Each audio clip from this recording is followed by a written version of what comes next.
Hi guys, ഞാൻ ഉണ്ടാക്കാൻ പോകുന്നത് ഞാനായി കണ്ടുപിടിച്ച് ഞാനായി പേരിട്ട ഒരു സ്പെഷ്യൽ റെസിപ്പിയാണ്. റെസിപ്പിയുടെ പേരാണ് Madalasa chicken. Let's make Madalasa chicken. അപ്പോൾ നമ്മുടെ മദാലസ ചിക്കന് വേണ്ടി നമുക്കൊരു പാനിൽ വെള്ളം ഒഴിച്ച് അടുപ്പത്ത് വയ്ക്കാം. അപ്പോൾ നമ്മുടെ വെള്ളം ഇവിടെ തിളച്ചിട്ടുണ്ട്. നമുക്ക് ഒരു ഡ്രൈ ലെമൺ ഇട്ട് കൊടുക്കാം, കുറച്ച് കറുവപ്പട്ട ഇട്ട് കൊടുക്കാം. പിന്നെ ഇതിനകത്ത് കുറച്ച് ഗ്രാമ്പുണ്ട്, കുരുമുളകുണ്ട്, കുറച്ച് സാധാ ജീരകമുണ്ട്. ഇനി നമ്മൾ സ്ലൈസ് ആയിട്ട് വെച്ചാൽ ലെമണാണ്, ഇത് ഇട്ട് കൊടുക്കാം. അത് പീസസ് ആയിട്ട് വെച്ചാൽ ക്യാപ്സിക്കാണ്, അത് കൊടുക്കാം. നമുക്ക് ഇതിനകത്തേക്ക് 2 പീസ് മാഗി ക്യൂബ് ഇട്ട് കൊടുക്കാം. അതിനകത്ത് ആവശ്യത്തിന് സോൾട്ട് ഇട്ട് കൊടുക്കാം.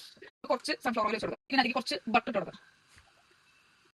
ഇപ്പൊ നിങ്ങൾ വിചാരിക്കും ഞാൻ ഇതിനകത്ത് റൈസ് ഇടാൻ പോകുന്നു, പക്ഷെ ഞാൻ റൈസ് ഇടാൻ പോകുന്നത് നമ്മുടെ മദാലസ കോഴി ഇവിടെ ഇരിക്കുന്നുണ്ട്. നമ്മുടെ മദാലസ ഇതിനകത്ത് മുങ്ങി കുടിക്കട്ടെ. ഒരു ഹാഫ് ആയിട്ട് വേണം വരെ മദാലസ മുങ്ങി. ഓക്കെ, നമ്മുടെ ചിക്കൻ ഒരു ഹാഫ് തന്നാൽ മതി. നമുക്കപ്പോൾ നമ്മുടെ മദാലസ ഒന്ന് മറിച്ച് കൊടുക്കാം. മദാലസ മറിയും, മദാലസ മറിയും, മദാലസ മറിയില്ലേ. അപ്പോൾ നമ്മുടെ മദാലസ ചിക്കൻ ഇവിടെ ആവുന്നുണ്ട്. നമുക്ക് ചിക്കനിലേക്കുള്ള മസാല റെഡിയാക്കാം. ഒരു മിക്സർ ജാർ എടുക്കാം, കുറച്ച് ടൊമാറ്റോ ഇടാം, കുറച്ച് ചില്ലി ഇടാം, കുറച്ച് ഗാർലിക് ഇടാം, കുറച്ച് ജിഞ്ചർ ഇടാം, കുറച്ച് ഓണിയൻസ് ഇടാം, ഉണക്കമുളക് ഇടാം, കുറച്ച് മല്ലിയില, കുറച്ച് പുതിന.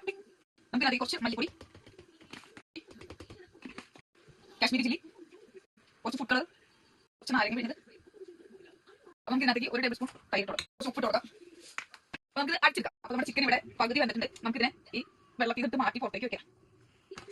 നമുക്ക് റൈസ് അടിക്കാൻ വേണ്ടിയിട്ട് ഒരു പാൻ വെച്ചിട്ട് നമ്മൾ നേരത്തെ വേവിച്ച ചിക്കൻ്റെ അതേ സ്റ്റോക്ക് ഇരിക്കുന്നുണ്ട്. ആ സ്റ്റോക്ക് അളന്ന് ഒഴിക്കാം. 1 ഗ്ലാസ് അരിക്ക് 1.5 ഗ്ലാസ് വെച്ച് ഒഴിക്കാം. നമ്മൾ വെള്ളം തിളച്ചിട്ട് നമ്മൾ 1 മണിക്കൂർ സോക്കി വെച്ച സലാഡ് ബസ്മതി റൈസാണ് നമുക്ക് ഇട്ട് കൊടുക്കാം. അപ്പൊ നമ്മൾ റൈസിന് സ്പൈസിന് ആവശ്യമായ കുറച്ച് പച്ചമുളക് കട്ട് ചെയ്ത് കൊടുക്കാം. ആരൊരാൾ കമന്റ് ആയിരുന്നു കണ്ണിട്ടായിരിക്കാനാണ് പച്ചമുളക് കൂട്ടുന്നത്. ഞങ്ങൾക്ക് എരിവിന് പച്ചമുളക്. അപ്പൊ നമ്മുടെ റൈസ് റെഡി ആയിട്ട് നമുക്ക് ഒരു 1/2 മണിക്കൂർ കഴിയുമ്പോഴത്തേക്കും നമ്മുടെ റൈസ് കിട്ടും. നമ്മുടെ മദാലസയ്ക്ക് മസാല കൊടുക്കാം. നേരത്തെ നമ്മൾ ടേസ്റ്റ് വെച്ചാൽ എല്ലാ മസാലയും ഇങ്ങനെ ഇട്ട് കൊടുക്കാം. ഈ മസാലയിൽ മദാലസേന കുളിപ്പിച്ചെടുക്കാം. നമ്മുടെ എയർ ഫ്രൈയിൽ ഒരു ബട്ടർ പേപ്പർ വെച്ചെടുത്തിട്ടുണ്ട്. നമുക്ക് നമ്മുടെ മദാലസേന ഇറക്കി കൊടുക്കാം. അപ്പോൾ നമ്മുടെ ചിക്കൻ നമുക്കൊരു 20 മിനിറ്റിലേക്ക് ഇട്ട് റെഡിയാവും. നമുക്കൊരു ചെറിയ മസാല ഉണ്ടാക്കാം. ചൂടായ പാനിലേക്ക് 1 സ്പൂൺ ബട്ടർ കൊടുക്കാം. അതിലേക്ക് ചോപ്പ് ചെയ്ത് വെച്ച് ഗാർലിക് ഇട്ട് കൊടുക്കാം. കുറച്ച് ചില്ലി ഫ്ലേക്സ് ഇട്ട് കൊടുക്കാം. നമ്മൾ കുറച്ച് സോൾട്ട് ഇട്ട് കൊടുക്കാം. അതിലേക്ക് കുറച്ച് കാശ്മീരി ചില്ലി മഞ്ഞപ്പൊടി കൊടുക്കാം. അതിലേക്ക് ഒരു 1 ടേബിൾ സ്പൂൺ ഹണി വെച്ച് കൊടുക്കാം.